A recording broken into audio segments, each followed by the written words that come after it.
Welcome to Learning Out Loud, a space for honest conversation as life is happening. I'm Kate, and this podcast is about the moments that shape us, the stress, the growth, the uncertainty, and the lessons we only learn by living them. Now, I'm not here as an expert with all the answers. I'm here learning in real time, sharing what I'm discovering whilst holding space for those figuring it out too. So, wherever you're listening, walking, driving, or just taking a moment for yourself, I'm really glad you're here. Let's learn out loud together. Now, I'm not sure why I've decided to do today's episode outside because it is scorching, absolutely boiling, but it's good to see the sun is out and the bad weather has passed here now, which is amazing. But other than that, my week's been really, really good, very productive. Things seem to be going back to somewhat normal. I think it's definitely to do with the ceasefire extension.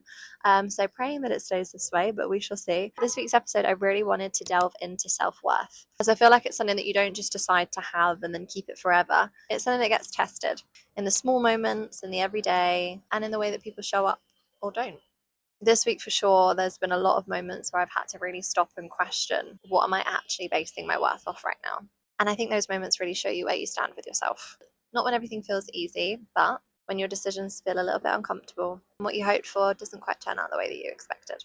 Now, one thing I'm hugely aware of in myself is I am incredibly good at removing myself from situations that no longer align with me. Not from a place of ego, it's really just a case of protecting my peace, but also protecting the peace of the other person as well, because I personally just don't want to be in a situation long enough that I then start to criticize somebody for just being on their own journey. But this has all made me think about where I used to place my worth in the past. Because a long time ago, it came from what I did for people, what people thought about me, and who I had around me as well. So when these things shifted, so did my worth. But now I'm starting to understand something a lot deeper. My worth isn't what I do. It's not who stays. It's not how I'm perceived. And it's not how people treat me. It's in who I am, just as I am. I've always been somebody that values the principle over the surface level situation. I can forgive easily when warranted and try not get caught up in the small stuff. Most importantly, approaching things with a compassionate heart. What really matters to me is the integrity, intention, and the heart behind it. And when that doesn't align with my values, that's when I step back. Now, for me, it's things like friendships, when things start to feel slightly off, or maybe I just don't align with this person anymore, or they're talking and acting in behaviors that kind of derail me from my alignment and my plan, or even in relationships, when I'm showing up with openness and invitation, and it's not really being met in the same way, or even this week, things with family. I've really had to learn to release certain expectations of people. But moral of the story, none of these diminish my worth. Sometimes just means people aren't aligned in the same way. And something else I've been noticing is how easy it is to take other people's actions personally, to assume what they do or don't do is a reflection of who you are. But more often than not, it isn't. Sometimes people are just unaware. Sometimes their priorities are different. And sometimes they're simply just operating from a completely different place to you. Now, that doesn't make them wrong, but it also doesn't mean that you need to adjust yourself to meet them there. Their actions do not define your worth. And that's where the idea of what's meant for you will always find you comes in. I'm a true believer in what is meant for you will never pass you by. So even when you choose to step back, even when you release something, if it's right for you, it will always find its way back to you in the right time. If it doesn't, then maybe it just wasn't meant for you in the first place. Because it's not always about whether you deserve something or not. If we live in that I did everything right, so I should get this mindset, we're going to struggle. Because the reality is you can be a good person and do all the right things and have all the right intentions, yet still experience disappointment.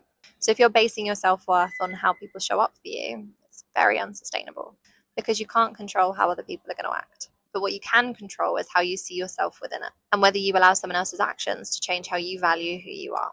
I think for a long time I tried to understand people so much that I'd change so much about myself in the process and end up just adjusting myself instead, thinking I need to be more of this, less of that to meet them where they are. But now I'm realizing it's not about adjusting to other people's priorities. It's actually about prioritizing your own priorities. My number one priority in this life, and I mean this in the humblest way possible, is myself. I'm at a point now where I can genuinely appreciate who I am, what value I bring, and the way that I show up. My patience, my understanding, even just my general approach to life. And I've honestly realized that I don't need anything or anyone to feel truly whole. But I do feel very fortunate that along the way I've collected and been met with some of the most incredible and influential people that have my back for those days when my capacity feels low. And because of that, I no longer try and squeeze or force anything into my life that doesn't feel right. And honestly, just getting to this point alone is probably one of my proudest achievements in this whole self-development process. Because as a recovering people pleaser, I genuinely never thought this would even be close to my reality. To genuinely be whole within myself, to the point where, yes, of course, I love having people around me, and I do value the connection of people. But I also know that if everything else around me was to change or disappear, if people came and went as they have been doing, I would still have myself. And most importantly, the view of myself and my value would never change. That's where self-worth becomes real, when it's no longer dependent on what's around you. I give invitation, I show up, and I provide value. But I also understand that I can't force somebody to meet me there. So if somebody wants to be in my life, they have to choose that too. They have to see the value, take the invitation, and meet me with the same presence, or at least the willingness to grow. Because my self-worth isn't defined by these things, but also it's too valued to be compromised by things that aren't right. Now, I've said it a few times myself, your surroundings say a lot about who you are. However, alone, this doesn't define your self-worth. Where you are right now or who you're with right now isn't a final reflection of who you are. It's just a reflection of where you've been and what you've allowed in up until this point. And I think sometimes we judge ourselves too heavily on this. Now, the mistake where we all go wrong is instead of asking ourselves, is this aligned with me and do I want to keep it here? We start comparing, thinking my friends don't treat me like this, or my family don't show up the way that others do, or this person isn't giving me the same energy that I'm giving them. And it's very easy in these moments to turn inward and question yourself, and to think it must be something to do with your self-worth. But when you zoom out, you realize that you are worth far more than the behaviors that you're experiencing right now. Because again, you cannot control how others show up. That is simply a reflection of them, not you. And the more aligned you become with how you see yourself, the more your environment naturally begins to reflect that, which again is something you cannot force either. You just need to stop settling for what doesn't feel right and start leaning into the things that do. So maybe the question isn't what does my environment say about me? Rather, what does my self-worth allow into my environment? And I think that's why I keep coming back to myself. I have to keep on dating myself, learning what makes me feel good, and reconnecting with who I am. And actually just celebrating the things that I am good at, not waiting for somebody else to do that for me. Because self-worth should never be in the hands of somebody else.